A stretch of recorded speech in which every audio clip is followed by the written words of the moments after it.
Papa sama Mama ini bangga nih. Belinda masuk 40 under 40 di majalah Fortune Indonesia. Yeay. Wah, ini luar biasa. Jadi ini hebat. Nah, ini gimana perasaannya Belinda waktu masuk di 40 under 40 Fortune ini? Pertama kali itu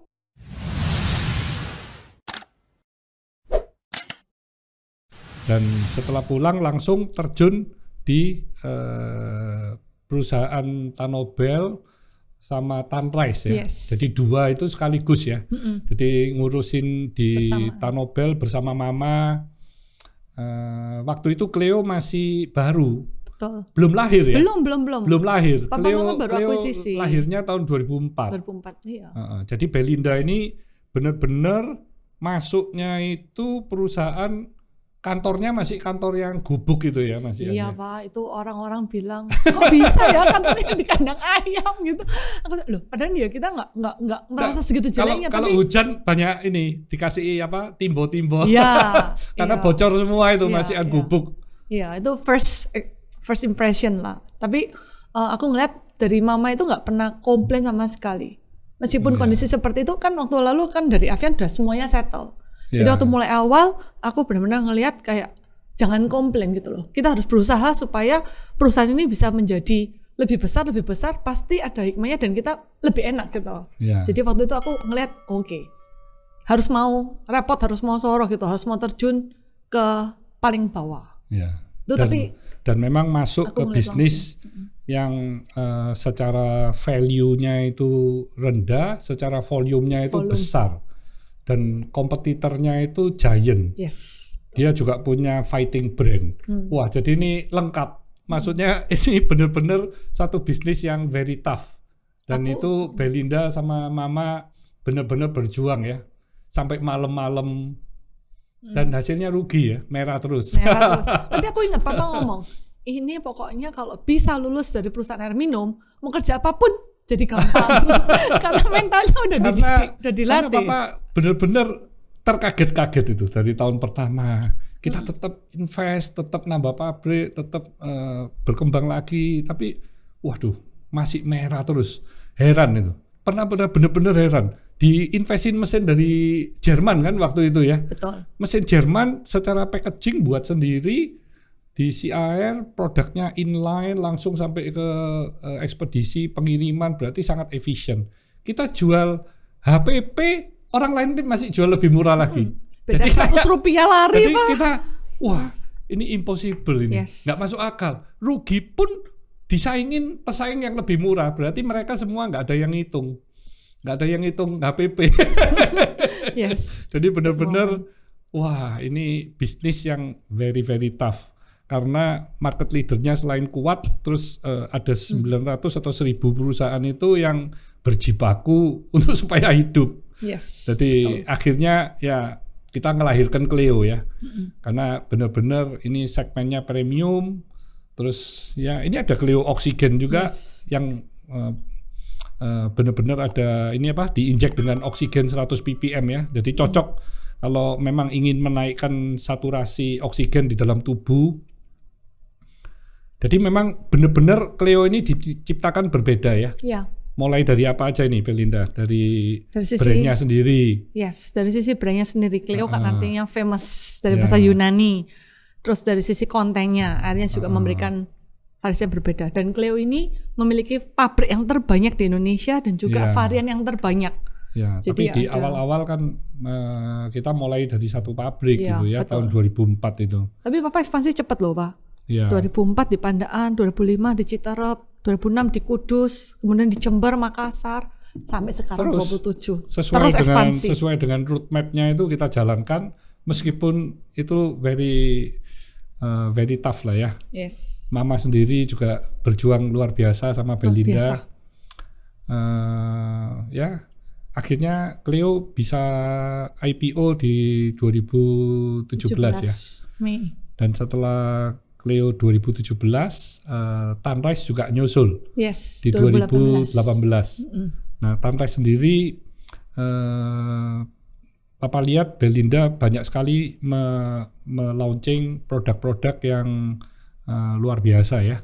Di masa krisis, masa pandemi ini pun proyeknya ada apartemen yang paling the best lah ya di Surabaya ya, paling mewah, fasilitinya paling banyak. Betul. Apa itu? Mungkin Belinda bisa nerangin. Ya Pak, yang apartemen Ak100 yang paling eksklusif di Surabaya, kita juga mendapatkan award dari Properti Guru. Nah ini. Wah, luar biasa. Ini buktinya Sobat Sukses. Kita mendapatkan award the best condominium architectural design untuk Ak100. Dan juga ini merupakan award yang prestisius karena kita membuat desainnya untuk apartemennya itu very unique. Fasilitinya juga? Fasilitasnya luar biasa. Ada Royal Indoor Pool. Itu anak-anak kalau renangan mau pagi, siang, sore, malam bebas. Semuanya itu ada tutupan mataharinya dan airnya tuh ozon. Jadi itu paling aman untuk anak-anak juga. Terus untuk mamanya untuk nyalon, untuk nge-gym, spa, sauna. Ada salon, ada semuanya gym. Lengkap. Jadi benar-benar tempat massage juga. Exclusive living, private livingnya tuh dapat banget. Ini anak-anak hari ini Holly juga lagi dance di sana. Nikmatin ya. Benar-benar nikmatin sih tempat karena nge-gymnya juga besar. Space benar-benar spacious banget dan ada view-nya. Ya, dan unitnya terbatas ya. Betul. Cuman berapa puluh keluarga aja yang di situ. Iya. Single building. Single building ini adalah yang paling core-nya Bang. Nggak ada lagi di Surabaya selain di Ak100. Jadi ini benar-benar eksklusif. Paling eksklusif di Surabaya. Luar biasa. Iya. Ini sekarang lagi hot juga, kita bisa showing ke teman-teman semuanya gitu karena sudah mulai reda kan Omikronnya. Kita jadi emang karena eksklusif jadi private one on one sessionnya. Jadi dengan value yang sama, kalau misalnya milenial itu membeli rumah, itu dia nggak ada facility kan ya, dan biasanya rumah itu letaknya nggak di tengah kota ya, tengah kota, betul. Letaknya juga jauh, jadi setiap hari mungkin waktu 1-2 jam hanya di perjalanan. Iya. Nah nggak hanya itu Pak, sekarang ini kan dari bank-bank itu benar-benar kreditnya paling murah. Selama aku kerja selama 17 tahun ini, kreditnya sekarang paling murah. Jadi hanya bayar DP langsung bank masuk karena semua sertifikatnya kita tuh lengkap, legalitasnya semua terjamin. Jadi banyak banget kemarin ada millennials juga cuman masuk DP aja langsung bisa ninggalin dan mereka bisa menikmati fasilitasnya semua. Tapi emang itu top yang A-class. Tapi di Tanres juga nggak hanya apartemen yang A-class seperti Ak100, ada juga yang Kyo. Yang Kyo ini yang untuk milenial. Dan untuk orang yang mau mendapatkan passive income kan juga bisa. Betul, untuk recurring income karena lokasinya strategis. Banyak ide-ide untuk dibuat kos-kosan ya. Betul. Kan dekat dengan university. Betul. Dekat banget, hanya selangkah dari Ubaya. Lalu nanti ada rumah sakit pendidikan yang baru. Jadi itu emang karena letaknya tuh di hub Surabaya. Jadi benar-benar lokasi yang prestisius, terus juga konsepnya itu benar-benar the first Japanese living apartment di Surabaya. Dengan facility yang 45 fasilitas. Banyak juga. Ini konsep-konsep baru yang lahir di Tanres. Dan lahirnya pada saat pandemi ya. Betul. Jadi selama pandemi kemarin kita tetap komitmen untuk pembangunannya udah jalan. Sekarang udah naik ke P7. Jadi tetap langsung jalan terus. Berarti di Tanres ini tetap Belinda ini terus mengembangkan berbagai proyek-proyek yang memang lagi dibutuhkan oleh masyarakat ya. Betul. Salah satunya tahun lalu kita juga meluncurkan Tritan Hub. Nah ini merupakan solusi untuk para startup bisnis muda untuk mulai bisnisnya langsung dan punya tempat. Jadi yang punya dana pun juga bisa invest dan disewa-sewakan. Bisa. Karena pendapatan dari bunga kan semakin menurun. Betul. Ya. Jadi ini untuk investment selain mendapatkan nilai dari sewa juga akan mendapat capital gain dari kenaikan propertinya sendiri ya. Luar biasa. Nah dari sisi Belinda membagi waktu gimana nih? Dari sisi pekerjaan segitu banyak ya, di Tankop juga sebagai deputy CEO kan ya. Jadi selain di Tanobel, di Tanres, di deputy CEO, terus gimana cara bagi dengan anak-anak segala? Aku paling sering ditanyain pertanyaan ini Pak. Paling sering banget karena bantu papa perusahaannya menggurita gitu, terus anaknya 4 gimana gitu. Tapi buat aku jalanin aja sih.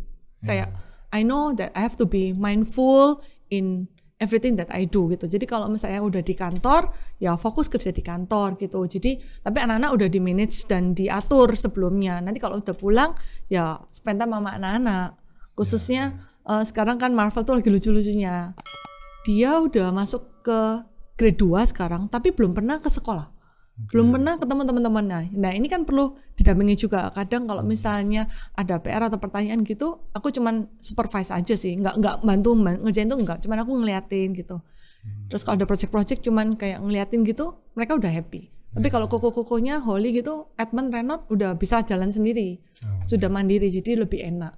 Dan Holly luar biasa ya. Papa pernah lihat hasil rapotnya itu semuanya A itu, A+ ya. Iya, kalau pulang itu aku ditanyain Holly, Ma, tesku dibagi semua, berapa nilainya? Ayo coba tebak. 100.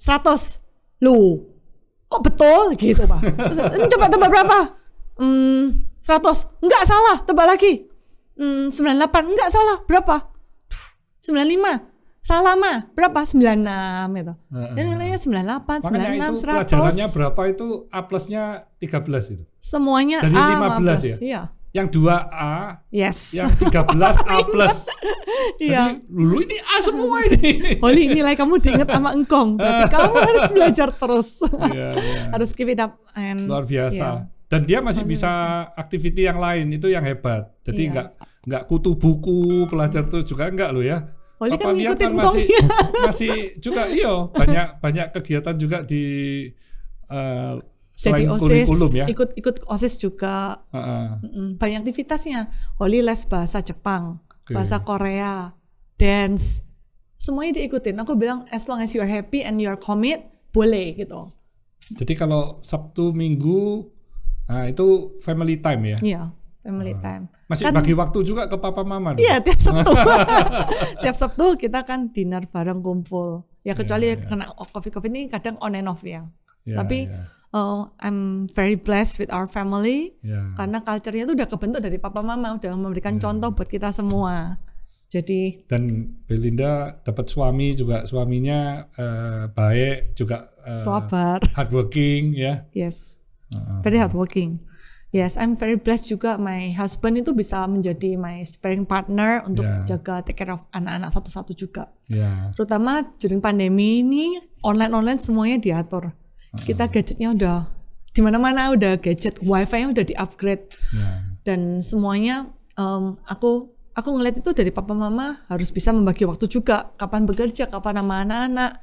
Jadi aku nerapin apa yang aku lihat gitu loh, Pak. So I'm doing what I'm seeing and I have to walk the talk. Apapun yang aku omongin sama anak-anak gitu, kalau misalnya oke, mau makan ini, anak-anak kan suka kare yang Japanese itu. Jadi kalau misalnya kita ada waktu, kita makan kare, everybody happy.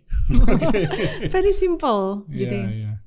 Dan papa sama mama ini bangga nih, Belinda masuk 40 under 40 di majalah Fortune Indonesia. Wah, ini luar biasa. Jadi ini hebat. Nah, ini gimana perasaannya Belinda waktu masuk di 40 under 40 Fortune ini? Pertama kali itu aku di WA sama temanku.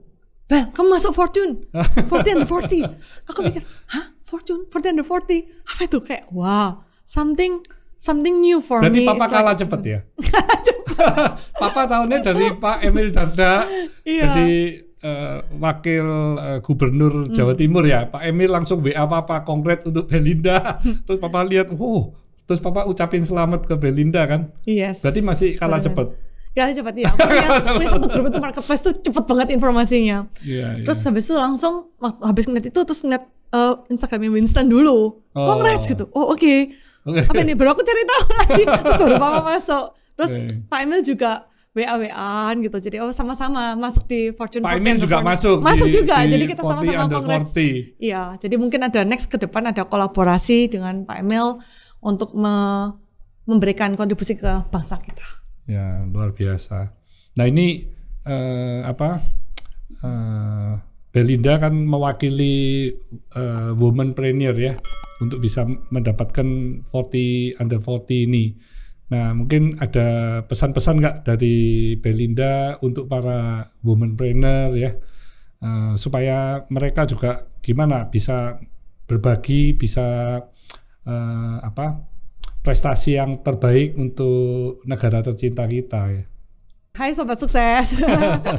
Karena aku dididik dari kecil sama papa mama di bisnis keluarga, backgroundnya juga udah benar-benar tough gitu. Tapi aku percaya kalau kita semua harus pertama itu faithful dengan hal-hal yang kecil, maka akan diberikan perkara yang lebih besar. Sama kan waktu awal aku berkarya itu papa mama kan juga ngajarin dari hal-hal yang kecil. Kalau aku nggak bisa aku tanya, kalau salah papa mama betulin. Terus akhirnya diberikan kepercayaan lebih besar lagi, sehingga who I am now gitu. Itu benar-benar berkat juga dari papa mama buat Belinda. Jadi pertama itu harus faithful dengan apapun yang dipercayakan ke kita, sehingga kita bisa membesarkan kapasitas diri kita. Kemudian kalau yang kedua dari aku tuh perlu benar-benar submissive. Jadi aku sebagai anak juga harus nurut papa mama, tapi I know papa mama itu benar-benar work very hard and treat us benar-benar secara profesional supaya untuk kebaikan kita juga. Jadi aku benar-benar bangga juga punya papa mama juga yang benar-benar faithful sama engkong emak juga, dan itu merupakan contoh role model yang langsung di depan mata. Jadi aku tinggal ngopi itu lebih cepat gitu ya. Jadi itu bisa memberikan inspirasi juga untuk Sobat Sukses. Untuk podcastnya Pak Hermanto Tanoko ini kan luar biasa, kontennya tuh benar-benar real life, nggak flexing gitu ya. So we have to do it with our wholeheartedly gitu. Nah, ini Sobat Sukses itu tadi pesan-pesan dari Belinda untuk womanpreneur ya, calon-calon pengusaha wanita yang sukses. Jadi luar biasa sekali Belinda. Dan Belinda, akhir-akhir ini kan ramai sekali ya orang bicara tentang privilege. Kalau sukses kaya ya privilege karena memang dari keluarga yang juga pengusaha atau keluarga kaya. Nah itu menurut pendapat Belinda itu gimana? Menurut aku privilege yes, tapi we need to work hard juga. Jadi it's not only privilege gitu. Yes, karena setuju. Kalau misalnya kita by privilege itu nggak semuanya bisa sustain. Ya. Nah ada data juga Pak yang dikemukakan oleh konsultan itu kan 95% pebisnis di Indonesia itu kan family business. Betul. Nah dari generasi 1 yang bisa sustain ke generasi kedua itu hanya 30%. Jadi kalau ibaratnya 100 company hanya 30 company yang bisa sustain. Ini perusahaan kecil, menengah, besar ya, yes. Di total semua ya. Yes. Kan banyak perusahaan keluarga yang bisnisnya mungkin restoran atau bisnis yang macam-macam ya. Iya, jadi itu dari 100 hanya 30% 30 aja yang bisa melanjutkan ke generasi bisnisnya. kedua. Betul. Nah dari generasi kedua ke generasi ketiga hanya sekitar 12%. Nah ini kan udah berkurang lagi. Yes. Belum lagi nanti ke generasi selanjutnya itu bisa berkurang lagi. Nah kalau misalnya kita sampai generasi keempat bisa decrease lagi. Sisa berapa persen itu? Sisa 3% ya. Nah. Iya, sisa 3% lagi. Jadi kalau misalnya kita ngomong privilege Pak, it's just privilege, ya nanti bisa di take it easy. Tapi kalau kita privilege tapi kita tetap punya mindset dan moral-moralnya itu diturunkan juga, kita bisa ngikutin dan bisa keep yang menjadi the top 30%-nya itu untuk naik terus gitu. Kalau enggak nanti kan ya ibaratnya nggak ada ya. Yang opportunity di bawah mau naik juga bisa banyak. Karena di family business ini emang harus di manage professionally. Oke. Yes. Ya Papa happy dan banggalah. Jadi Belinda ini sebagai third generation ya. Itu kalau perusahaan sudah established, nah ini tinggal bagaimana perusahaan itu bisa dikembangkan menjadi perusahaan global ya. Nah ini kan karena visi Papa yang ya. luar biasa, selalu memberikan tantangan untuk ekspansi. Wah ini semangatnya Papa itu menular ke seluruh Tankop people yang ada di Tankop Group. Ya tetap harus semangat. Jadi Sobat Sukses, tadi sudah dijelaskan oleh Belinda ya mengenai privilege. Itu ternyata dari generasi pertama yang pengusaha itu ke generasi kedua itu drop 70% itu gagal, cuman sisa 30, dan dari 30 generasi ketiga jadi 12, dan waktu menuju generasi keempat hanya jadi 3 ya. Jadi para generasi kedua yang bisa membesarkan, generasi ketiga yang terus bisa menjadikan perusahaan itu global, itu tentu akan memperkuat perekonomian Indonesia karena dia tidak hanya berkiprah besar di Indonesia, tapi juga bisa mulai berekspansi ke luar negeri. Dan ini tentunya yang diharapkan juga oleh pemerintah ya. Jadi bukan perusahaan-perusahaan dari asing yang masuk semua ke Indonesia, tapi perusahaan Indonesia nggak ada yang keluar. Akhirnya kan market kita yang diambil sama market dari perusahaan-perusahaan asing. Dan tentunya karena privilege dari pengusaha itu tadi juga dropnya besar sekali, berarti itu adalah suatu kesempatan bagi para milenial, bagi para new entrepreneur untuk bisa bangkit, untuk bisa menjadi yang terbaik, yang terbesar juga. Yes. Ya kan? Berarti tergantung dari diri kita masing-masing sendiri untuk bisa menjadi entrepreneur yang hebat ya. Ini Sobat Sukses harus dengerin semua ini. Semuanya itu berawal dari diri kita sendiri. Ya. Jadi memang Papa ya bangga sekali lah dengan apa yang sudah terjadi dengan pertumbuhan dari Cleo yang terus double digit ya. Tantes juga project-projectnya banyak sekali. Nah ini apa ini langkah-langkah Belinda untuk selanjutnya ini? Apa aja ini yang mau ada terobosan-terobosan atau yang nggak rahasia, Makanya pikir dulu, ini rahasia nggak? Ini kan kuncinya ada di Tankop ini. Gitu ya. Yes. Nah kalau ekspansi kan dari Papa juga sesuai visi misinya dari Tankop sendiri untuk menjadi perusahaan yang terdepan, yang terkemuka dan juga pertumbuhannya tuh double digit terus dan memberikan kontribusi untuk kesejahteraan bangsa kita juga. Nah ini merupakan visi misi yang sangat-sangat luar biasa yang bisa diturunkan ke seluruh lini bisnis unit, Pak. Nah, kalau misalnya semuanya punya goal untuk ekspansi, untuk go global, untuk ya kan naik kelas terus setiap tahunnya, ini udah PR yang luar biasa. Tapi yang sisanya tuh rahasia perusahaan. Nah, kalau misi dari Tankop apa, Belinda? Misi dari Tankop itu untuk mengembangkan koperasi yang berkontribusi untuk mensejahterakan bangsa. Wah luar biasa ya, ini sangat mulia sekali ini ya. Iya, karena founder kita luar biasa. Hermanto Tanoko, yeay, Sobat Sukses di rumah, tepuk tangan semuanya ya. Jadi Tankop akan terus berinvestasi ke perusahaan-perusahaan yang memang bisa memberi nilai lebih kepada perekonomian ya, sehingga perekonomian Indonesia juga bisa bertumbuh ya. Yes. Kalau visinya apa? Nah, visinya ini nyambung untuk menaikkan semua koperasi yang ada di Tankop Group menjadi yang terdepan dengan pertumbuhan double digit. Ini kan luar biasa sekali untuk menjadi semangat kita semua di Tankop. Ya, berarti setiap tahun harus terus bertumbuhnya double digit. Yes. Ya, jadi di stretch terus ya. Yes. Kasih tantangan terus ya. Yes. Roadmap-roadmapnya juga luar biasa ya. Yes. Setiap kali meeting sama Papa selalu kayak, oke, next level lagi. Next challenge lagi. Setelah challenge-nya selesai, go to the next level. Setelah the next level, ada challenge lagi. Jadi selalu naik terus. Tankop juga ada investment company ya. Yes. Kita masuk untuk bisnis-bisnis yang sesuai dengan core kita. Itu kita bisa akuisisi. Jadi pertumbuhannya tidak hanya organik, tetapi juga anorganik. Organik dan anorganik. Betul. Ya, supaya ya itu challenge. Jadi bisa selalu membuat darahnya mendidih. Pak, ngomong-ngomong tentang challenge, aku mau tanya Papa. Apa itu? Buat Papa ini challenge terbesar apa yang belum bisa dilakuin? Idenya muncul terus gitu. Mungkin ngomong tentang challenge gitu loh. Secara pribadi rahasianya apa, Pak? Nanti Sobat Sukses juga kepingin tahu rahasianya dari Hermanto Tanoko. Ya, Papa kan punya impian untuk menciptakan 1 juta entrepreneur. Nah, dari situ memang harus apa ya?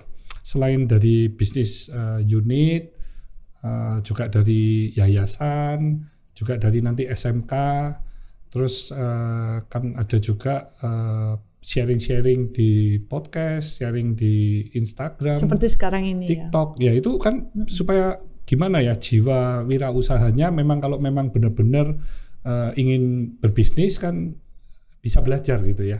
Dan kalau mau lebih mendalami bisa ke Idea Cloud kan. Nah, Idea Cloud, Belinda juga salah satu dari co-foundernya ya. Jadi di Idea Cloud kan kita juga bisa memberi apa ya, pengajaran dasar-dasar dan juga arahan-arahan supaya kalau para entrepreneur itu mau berbisnis dia nggak nabrak-nabrak kan ya. Jadi supaya lebih tahu, dan yang mau membesarkan bisnisnya juga lebih tahu. Jadi tentang langkah-langkah atau tentang apa yang mesti mereka lakukan kan. Ya, ini Sobat Sukses sudah nungguin kapan Idea Cloud Conference 2022-nya mungkin ya. Idea Cloud kan ada 4. Jadi ada 4, betul. Ya, mungkin Belinda bisa jelasin. Jadi Sobat Sukses yang belum join Idea Cloud ditunggu ya untuk 2022. Jadi kita ada Idea Cloud Conference yang yearly kita lakuin. Terus ada Idea Cloud Incubator. Sekarang udah batch 5. Dan itu yang coach-nya siapa aja itu? Coach-nya ada Pak Hermanto Tanoko, ada Coach Robi, Coach Denny, dan juga Belinda secara pribadi memberikan sharing-sharing untuk para entrepreneur muda. Nah, nanti ada yang satunya lagi, ini Idea Cloud Performance. Ini beberapa udah mulai jalan juga. Kalau mau penjualannya ke arah digital ya. Yes, untuk meningkatkan performance-nya. Kan sekarang zaman sudah berubah. Jadi kalau memang cuman offline saja ya pasti kurang ya. Better ditambahin yang digitalnya lah. Yes, karena marketnya kan terus bertumbuh. Harus, trennya sekarang semua sudah serba digital. Dan yang terakhir Idea Cloud Venture. Jadi ini merupakan batu loncatan juga sih buat para entrepreneur untuk langsung naik to the next level, karena pengajarannya itu kan luar biasa, dituntun one by one. Papa juga waktunya setiap malam, kalau ada kelasnya itu bisa sampai malam banget, tapi selalu menjawab setiap pertanyaan yang ada di pertanyaan para inkubatornya itu kan, Pak? Ya, ada tanya jawab. Jadi ya mereka excited sekali ketemu Papa. Ya mesti bagi waktu lah. Nah, itu rahasia gimana Papa bagi waktunya?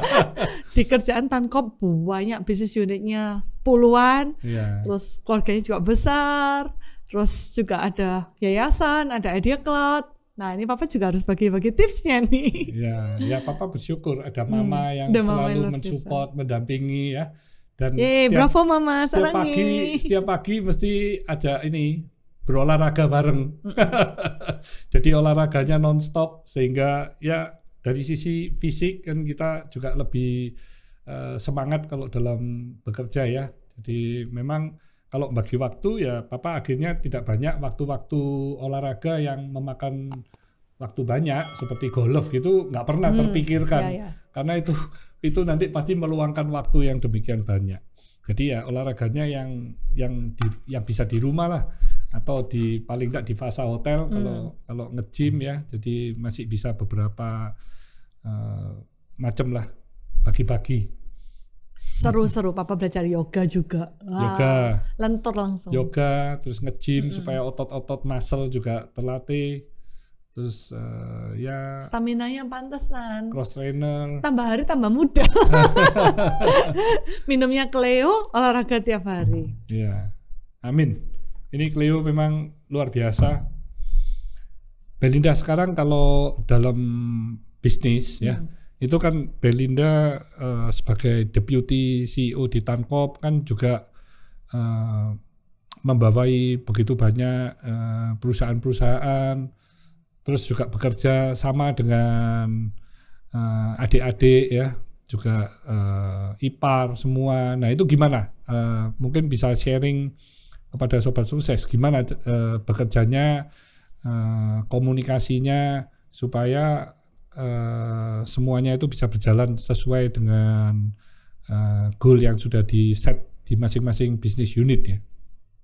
Nah, kalau itu gampang karena kita kan punya komunikasi yang rutin, yang intens, setiap bulan ketemuan terus gitu. Jadi antara Wen-Wen, terus Cici, Robert, Wawa, Devina, Pau, Sandy, semuanya itu kan terlibat di meeting monthly-nya. Jadi kan intense communication itu key-nya sih Pak, supaya kita bisa saling sharing apa aja sih struggle-nya, challenge-nya, dan juga memberikan masukan-masukan gitu. Ya. Sesuai dengan culture yang kita juga richer kan. Oke. Richer, jadi kita harus ada respect one another, dengan papa mama, dengan adik-adik, semua harus saling menghargai. Terus dengan integrity itu kan pasti. Kejujuran dari engkong ke papa, ke anak-anak, ke legacy, dan itu akan diturunkan ke generasi berikutnya. C-nya komitmen, hanya harmoni, in excellent, in everything that we do, we have to be excellent, and relationship. Jadi itu aku benar-benar hidupi Pak juga, supaya benar-benar nanti anak-anakku semua bisa jadi kayak papa mama juga, panutan seperti aku sama suamiku juga. Jadi kita harus menjadi role model buat mereka. Yang terakhir, kalau misalnya kita sudah benar-benar bisa faithful, bisa submit, ya kita harus punya teachability heart. Teachability heart. Jadi kita harus tetap mau belajar terus. Jangan pernah puas, karena kalau misalnya kita udah puas, we will stuck and decline. Jadi kita harus tetap belajar terus. Seperti Papa kan luar biasa. Di masa pandemi bisa start podcast dan 100K silver button in 1 year plus. Itu benar-benar memberikan inspirasi untuk sobat sukses tentunya. Dan follow, like, share, dan komen semua masukan buat Hermanto Tanoko Podcast. Oke, luar biasa. Jadi richer itu adalah value dari kita punya family yang kita bersama-sama merumuskannya ya. Iya. Jadi itu memang untuk masa depan dari kita punya family office yang juga sudah kita persiapkan ya. Dan untuk family kan memang sudah membuat family office ya.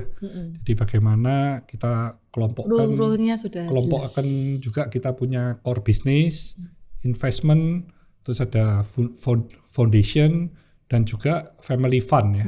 Jadi sudah ditata sehingga kedepannya diharapkan juga bisa ke generasi selanjutnya itu estafetnya juga berjalan dengan baik. Amin. Dan semua perusahaan yang sudah sehat-sehat kan dijadikan perusahaan TBK terbuka ya.